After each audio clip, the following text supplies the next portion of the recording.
আমি এই মুহূর্তে আসলে যার সাথে দাঁড়িয়ে আছি আমাদের এই 2024-এর ছাত্র জনতার যে অভ্যুত্থান, এই অভ্যুত্থানের একজন যোদ্ধা, সাহসী বীর যোদ্ধা আমাদের ভাই ইমরান হাসানের সাথে আমি আসলে দাঁড়িয়ে আছি।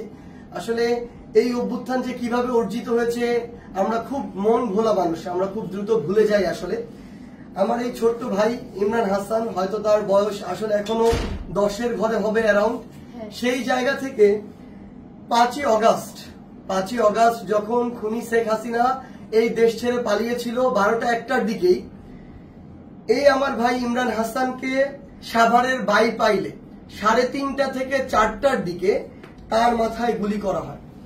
এবং তার আপনারা যদি দেখেন যে তার মাথার দুই পাশে, আপনি যদি সামনে থেকে শুধু একটু নেন তাহলে দেখতে পাবেন তার মাথার এই অংশের খুলিও নেই, এই খুলিটুকু নেই, মাথার এই অংশের খুলিটুকু নেই, শুধু মাঝে এইটুকু আছে আর নিচের দুই পাশে।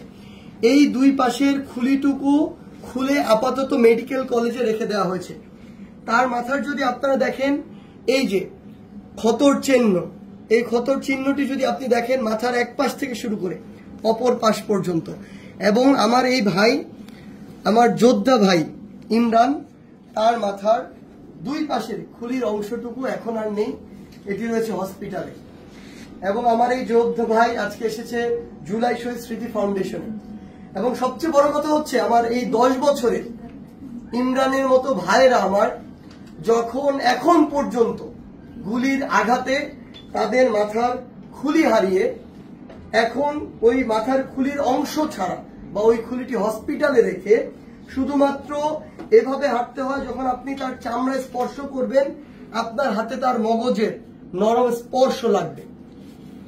এমন আহত যোদ্ধা ভাইরা যখন আমার এখনো কাতরাচ্ছে, এখনো যখন তাদের মাথায় ওই খুলির অংশটুকু স্থাপিত করা হয়নি, তখন এই রক্তের সামনে, এই লাশের সামনে, এই হাজার হাজার শহীদের সামনে আমার এই বাংলাদেশে আবার ওই খুনি শেখ হাসিনা এবং তার দোসরদেরকে নানাভাবে পুনর্বাসিত করা হচ্ছে।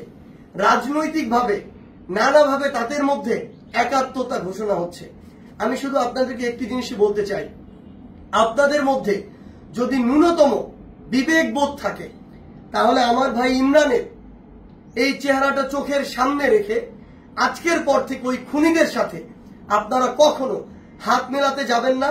যদি ন্যূনতম আপনাদের মধ্যে ব্যক্তিত্ব বোধ থাকে তাহলে এই 10 বছরের ইমরানের চেহারাটিকে সামনে রেখে কোনোদিনও ওই খুনির যে দোসররা ছিল তাদেরকে পুনর্বাসিত করার জন্য, নিজের দলে টানার জন্য, তাদেরকে নিয়ে একসাথে চলার জন্য আপনাদের যে নোংরা কার্যক্রমগুলো সেগুলো করবেন না। যদি আপনারা সেগুলো করেন তাহলে 24-এর ছাত্র জনতার অভ্যুত্থানের যে স্পিরিট, এই স্পিরিটকে আপনারা অপমানিত করবেন।